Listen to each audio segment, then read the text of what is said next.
fuck, it's here we go. Right, guys. Oh, I gotta keep that low because my bed's not made. Now, I've made this game, and it's very Dungeons and Dragons-esque. Now, I'm going to see if I have room on my living room table.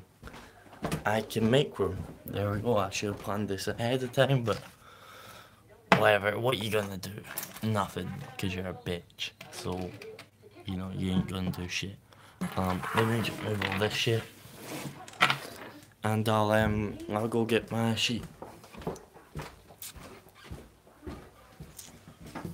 I wanna play this online with people at some point. Now I've gotta work out the logistics of that. But I'll figure it out. So this costed me this cost me quite a bit of money. So we'll take a look at a blank sheet compared to my sheet.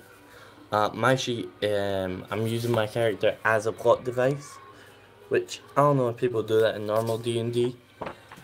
But yeah, so I'll be Dungeon Master, but then I'll use my character and my character's things as a plot device. So really, I had to make a character to demonstrate it to people. So let me get a blank one and then my one. So here's the basics. Now let me focus on that. Now you have name, race, profession, class, outlook, and your player name. So your actual name.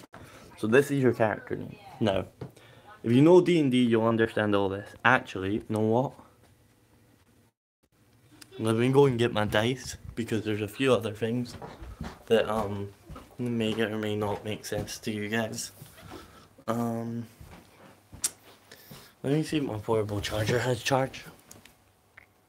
It does, kinda, so let me grab. It's really just so I can, so I don't need to worry about, what do you call it?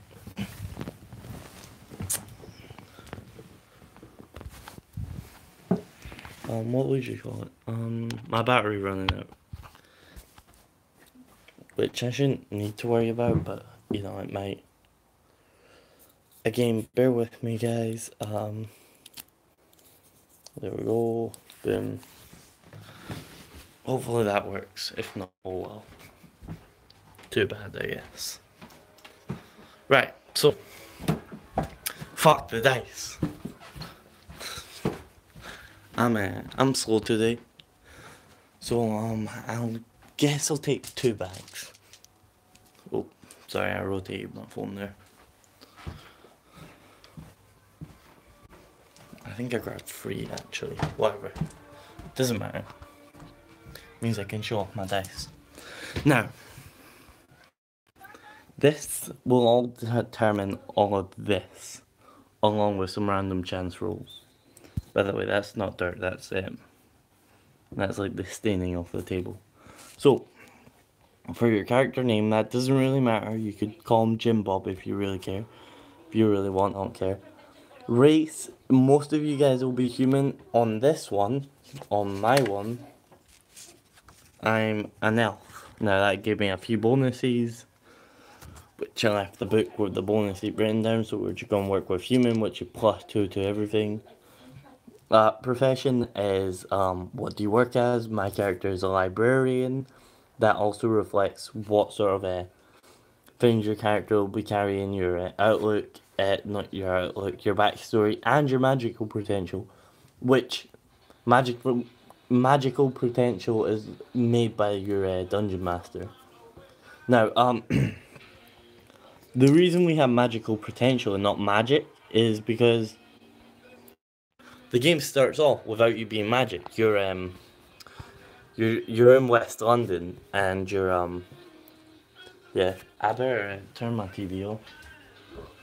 Yeah. So you're in West London, and zombies come, right? So it starts off as zombie apocalypse gangster sort of thing. And you guys can fight off the zombies, and then at some point, my character will approach you, the mage, which is, you know, the wizard sort of person. That's what a mage is, by the way. It's like someone who can cast spells. Now they'll be like, "Hey, I've lost my spell book. Can you help me find it?" Right? Now, you guys can help her find it. You guys don't have to, right? And if you do find it, you don't need to return it. You can use it yourself. Now, if you do return it, right, this is in the future, she'll give you magical powers, depending on your magical potential. If you have high magical potential, then she'll give you it. Now, her magical potential is, what you call it, 160. Now, that is pretty high. The majority of people will be like 30, 40, you know, round about that. Now, if you're like, depends on childhood trauma and a few other things, like if you're religious and shit like that. So, if you want a magical character, you know, be a abused Catholic child or some shit like that, right? Now, that's magical potential done. Now, I'll cover things that don't apply to D&D. So, we have skills, that's D&D based. Spells known, that's D&D based. Inventory, that's obvious. Saving throws, you know what that is. Rolls, this is how many rolls you get for each thing. So this is where I'll get my dice out. So let me just chuck these out. Now, if you're amazing at magic or something, right? And I say roll above a certain number, normally it'll be like above a low number if you're good at something. Well, howdy. It's your boy Daniel. Hey Daniel, what's up? I can see the names, by the way, if I'm on my phone. So let's say I say roll above. Let's say you want to like set a zombie on fire with your magical powers, and you've got low magical potential, and you haven't even got to the point where you know magic, right? And I'm like, okay, roll above a 20, right? You know, at first, you're gonna start off with that dice, right? For every character, for thank you. My fingernails are actually quite clean. Anyway, so you're gonna start off with this dice, and this dice it only goes up to 4. So let's roll it. Oh, that's a 3, right? So you're not gonna roll high, and you're definitely not gonna roll above a 20 on a 4-sided dice. Now, that can be changed if you spot a demon or something like that. They may ask you to make a deal with them. And depending on how big the deal is and what you have to do, you may get an extra dice. So let's say you get an extra 8-sided dice. Right? That means when you're rolling, you get an extra 8-sided dice. That's obviously beneficial. So, if we look here, so you'll have attack based on your strength. So if you have high strength, you'll probably have a 20-sided dice, which I put back in for some reason. So you'll probably have this, up to 20, right? Majority of the time it'll be up to 20, plus, you know, maybe a 4-sided dice, right? Or a 6-sided dice, or a whatever, right? Really depends. Magic, it's going to be very low at the start, and then you're going to slowly get up. Now, if you get fucking amazing at magic, you may get a dice like this. This is an up to 100 dice, right? So the lowest you can get is 10. And then you got 90, you know. And you'll roll it. Oh, we got an 80. Right? So, that's the highest you can get. That's really, that's late game stuff. So you're most likely not going to do that. Unless, for example, if a demon comes to you and like, destroy the spellbook. And I'll give you this dice. It'll be limited rolls. It'll be like, you can roll this dice 5 times from the demon that's giving you it, right? So maybe that might be beneficial to you, maybe not. It really depends. You could make a deal with other people, like depending on the type of dice. A fire demon, Cthulhu is the purple ones. It depends on what I put in the story.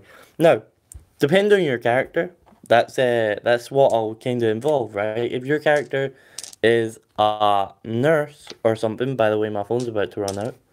Your character is a nurse or something, well, I'm gonna put in injured people so you can help them. Your character is what's important. Your fun is what's important. If you want to do something, most likely I'm gonna be like, yeah, you can do that. Now, I might make it hard for you and be like, yeah, roll above this, and I don't have a dice to roll above that. Well, exactly, right? But, you know, if you can do it, right? So, you make enough deals, you do enough stuff, you level up enough. Hey ho, you got the stuff you need. Anyway, guys, tell me what you think. Any more questions in the comments, I'll answer. Yeah, just tell me what you think. And yeah, I'll see you guys later. Oh, by the way, Waterworld, I've got it modded and all that. We're probably going to do a video on that tomorrow, so keep your eyes peeled for that. We got modded trades, and we got a modded starting inventory. It's really so I can be AFK and people can play. Yeah, so I'll see you guys later.